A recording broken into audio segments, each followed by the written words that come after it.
Welcome to this very special edition of the KAJ Masterclass Live, the show which ensures that you profit from your time spent here with experts, either through their industry insights, information, or simply learning from them. And today we have Uzair Ahmed. He is a solutions consultant at Cottonwood Automation, a home service, business process automation, and outsourcing firm. Welcome to the show, Uzair. Hi, thanks for having me. You are welcome to the show. You are welcome to the India in this online format, digital format. And I'm sure not just in India, but a lot of people across the globe will benefit from what we are going to talk about. We're talking about automation and home service businesses. And, that is where we will be getting your expert input. So my first question is for the audience, to understand better, Uzair, is you talked about automation in home services business in terms of home service businesses.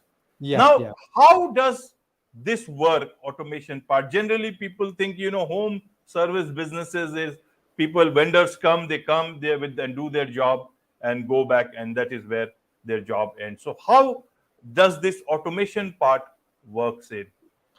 So the automation part for home services, like just to clarify, home services that can be like a plumber, HVAC technician, water treatment guy, anyone that comes to your house to perform a service, and that part is what it is, right? But the background processes to run that business, that is what that's what I automate. So I focus more on the business side of things, and what we do is we use software and various technologies to automate the back end processes.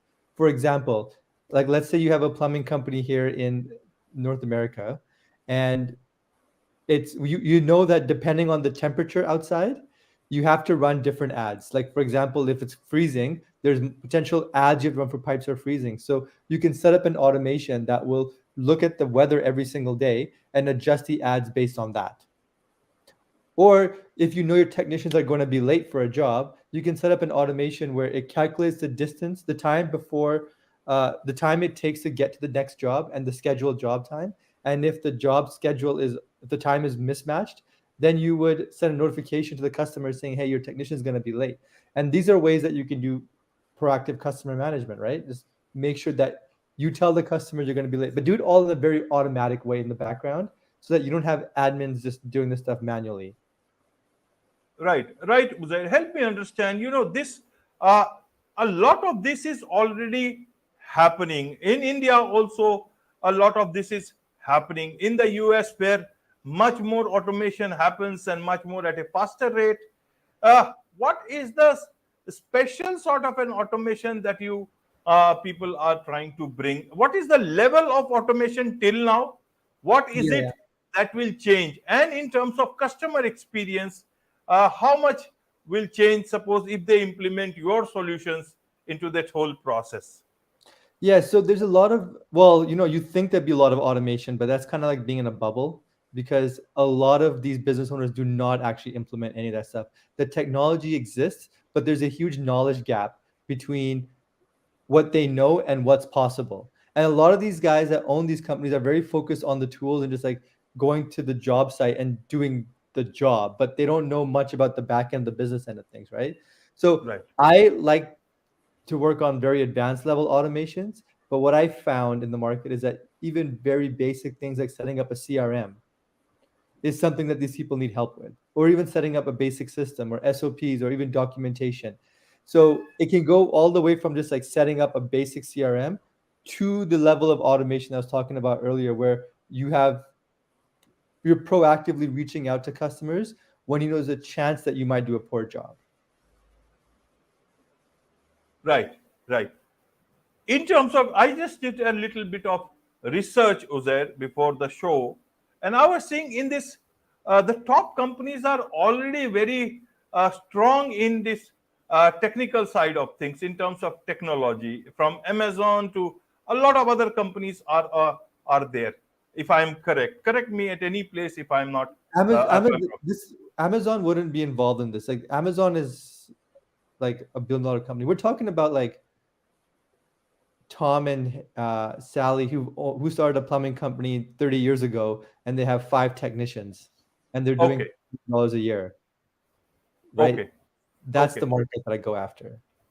Okay, how big is that market? Because I was looking at the market, and if I understand, it's about hundreds of billions of dollar market. But that is much more for the home business services, home service businesses. I don't know about the automation part or the software part or the backward integration Yeah, yeah. part. Help us understand about that part, so that So a lot of people in India, they might also be able to interested, adopt yeah. this technology. There's 200,000 potential customers in this. If you do automation for home service companies, there's about 200 to 400,000 potential customers in North America alone that run these HVAC, plumbing, pool cleaning type of businesses, right? And their revenues vary from 500,000, 250,000 to up to $10 million a year. So there's a huge opportunity in that market. And it's a very segmented industry as well. There's no like one truly dominant player. Because if you type in HVAC city name, like HVAC New York, there's going to be hundreds and hundreds of HVAC guys, right? And I remember talking to someone, he's like, there's like 20,000 people in like one metropolitan area that he could have gone after. So the market is massive, but we're not going after, like, we're not competing with Amazon's or Microsoft or anything like that. We're also, I'm not even competing with the software. I use off the shelf software tools and I help implement them in these businesses because that's where the gap is that I find. The tools exist, but the owners of these businesses don't know how to leverage those tools. So who would be your main competitors in this? If you are not competing with the bigger ones, then are there other competitors already in the market? How are you differentiating yourself in terms of the type of automation that you people are providing for your clients? Yeah, there's probably hundreds of, not thousands of competitors in the marketplace. It doesn't really matter to me because the thing is, it's a service-based business. So we're not selling a product, we're selling individualized service to customers. And because we do that, it's like there's hundreds of thousands of accountants, right? But the question is, how do you reach the customer? How do you sell to the customer? And how do you show value to the customer and bring them and keep them coming back, right? That's the key differentiator. But I'm not running a software company. It's a consulting based business. Okay. And Yeah. just purely consultation create automation? Then where do you get this what you call the tools to integrate? Are there you or you just tell them, okay, these are the best tools for you to automate your business? That is where your work actually involves. Yeah, I find the tools that are best for them, and then if the tools don't do the job, I sometimes custom make integrations between the different tools. But I don't create any software from scratch because you don't need to, because Okay. there's so many good off-the-shelf solutions, right? My background is I built this particular business. I built a home service company myself, and I built all the software for that business. And I learned just the ground up, like how to build the software, how to automate everything. And going forward, I think it's better to use off-the-shelf solutions than is to build everything from scratch. But the benefits of working with me is that I built my own business from zero to a few $1 million per year, and I built it from the ground up. So I know the exact process that it takes to get from like 500,000 to 2 million to 3 million a year, and that's where the value comes in for my clients, right? I've done it before, so I know the exact steps it takes to get there. Right, right, Uzair. So you talk about, how companies can utilize your expertise to automate their home service businesses. Now, in terms of, what is there for the customer, you talk about scaling up the business, how Yeah. companies can hire global talent. I'll come to the talent part because I need to understand how people can get talent in this manner, which is not available in another form. But Okay. what is in there for the customers? How is their life getting better? Because customer service seems to be one of the big areas of concern in any business. Even in this sort of a business, a lot of times, problems may occur after the service has been given. or the person has not been available, somebody else, the caretaker has got the work done, and then the owner finds that okay, it's up to the mark, and they don't know how to get redressal of their grievance. So how is their life going to get better with this sort of automation that you are trying to integrate into your vendors or into your customers system? Okay, that's a really good question. So I think that by building in automations for a business, it really helps the customer experience. I'll tell you in the ways it does. First of all, missed calls and missed leads. So when customers inquire about your service and because you don't have a good system for handling all that work, you don't reply back to them, you miss on following up on quotes, you miss out on emails, you miss out on all that stuff, which is a poor customer experience on its own, right? And it's also bad for revenue because if a customer wants a service, you can't get back to them in time. That's awful. And the other thing too is when you have like simple automations like saying, hey, your mechanic is on the way, your technician's on the way, or here's your report, and it sends to you by text message instead of a paper copy, or making it so it's super easy to pay with just like a one-click tap and you can pay with your credit card. Or like the one automation that I said earlier, where if your technician's going to be late for a job, you let them know ahead of time instead of you having to call them and being like, hey, where's my technician? These are all like little things that you can do to make the experience better for the customer. And that's ultimately the end goal of automation. You want to make sure that you're not so bogged down with minor admin work that you forget about your customer, that you only spend time with your customer, right? Okay. And now coming to the talent part, you said that companies can get global talent for their businesses with your consultancy. What is it that is new coming into this process and which was not happening earlier on? How does that work? The talent part for companies come into this whole automation of home service businesses. Yeah, so one big part about running an efficient business is keeping the overhead low, right? So big companies have been outsourcing their work to overseas talent for the last 50, 60 years, but small companies have not really been taking part of that as much, right? And it can make a huge difference. So for example, my current business, we were always struggling with hiring locally for office staff, for managers and everything, plus the costs were really high. But then we realized that if we explore Latin America as a potential place to hire people, because it's the same time zone, that you can find very high quality people, pay them well in their terms, but in your terms, it's still cheaper. And they can run your entire business in ways that I never thought possible. So my current company is completely run by overseas talent, and I pay a fraction of what I would pay locally. And these guys get paid more in their local salaries. And it just ended up it completely changed my business. So it doubled after the first year I tried that. And it's incredible. So that's why I always talk about like leveraging overseas talent. But now to expand on that a little bit further, it's very, very dependent on the system that you use to make sure you leverage them and train them properly. Because if you just hire them without having a system, you're probably going to fail at it. And you're going to blame the talent when it's the fault of your system. Okay. Now let me ask you about data privacy. With more automation, is there that the customers will have to reveal more about them?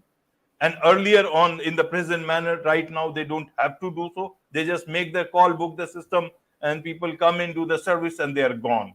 How does that work? How do you tell people, especially the customers who are in today's time very concerned about data privacy, and they don't want to share beyond a certain level, because as you said, they will get automatic what you call SMS or emails or whatever. I don't know what more they will keep getting. So help us understand this part of data privacy as well as better quality of services.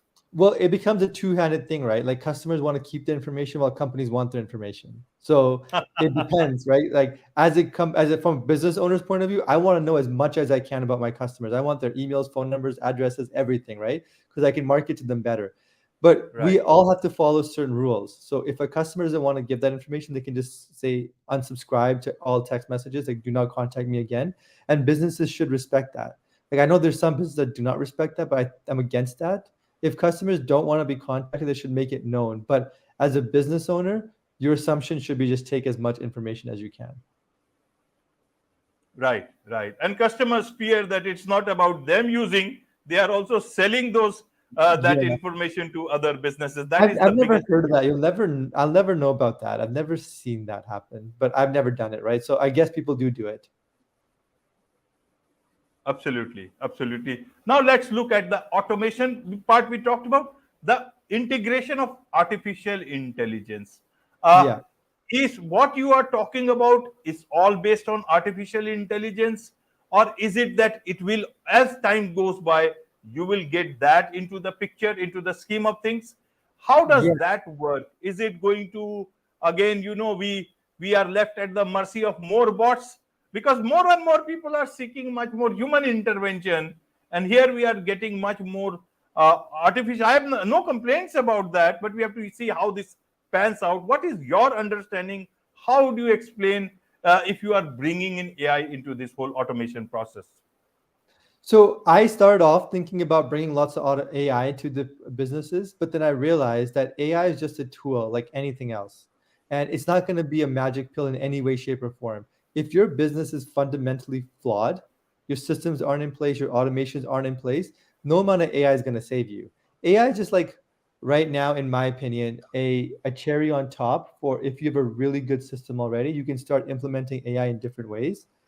But at the end of the day, I'm in the business of solving problems for business owners and growing businesses. Like I'm very tool agnostic. So it doesn't matter if my goal is to double and AI will get me there, I love it. But if AI is not going to help me double my business or triple it, I don't care for it. You know? It's all that matters is like, does the technology support your business goals versus chasing after technologies, having it implemented just because it sounds cool. Right, right. Uh, what is the response in the market? As you said, your target audience are people who have got 5, 10 employees and who are working into this field. How Mhm. are open? How open are they to adopting or adapting this particular to this new scenario where they are getting much more technology into their systems, which till now they have been working much more with that human interaction, talking to people, people know them, and then Yeah. suddenly you talk about integrating much, making it much more faceless sort of a system. So I want to clarify that I don't want to make it a faceless system. I want people to focus on the human part of it, but I want to make I on the back end when it comes to doing admin work, accounting, bookkeeping, just like transferring information from one place to another place, scheduling. I want to make that as automatic as possible, but the last thing I want to do is make the face-to-face automatic. Right. I've built everything based on the fact that you should spend all your time talking to customers and give them the face to face. But on the back end, don't worry about the admin stuff. Let's make sure that stuff is easy and taken care of. Right. Tell us a bit more about Cottonwood automation. What it does. It does it only do this, or there are other things that you people do at that place? Yeah, so with Cottonwood Automation, it's a consulting company which works with home service companies, and we set up a digital hub for them. We get them into digital stage where we use technology, AI, and overseas talent to make their business very, very easy to run and scalable. So a lot of business owners are just like are always caught up in the grind of the day-to-day operations and admin work. We try to figure out a way to run the business in a very professional and systematic way where a lot of things in the background are taken care of. So all the team members have to focus on is serving their customers and sales and figuring out how to grow their business without having to worry about the back end as much. Right, right. There is much to learn about all these changing technologies, and I guess the most of the learning has to be done by smaller players into this home service businesses. So a Yeah. lot of people who would want to know more from you, want to connect with you, want to understand, take your services. What is the best way for them to connect with you?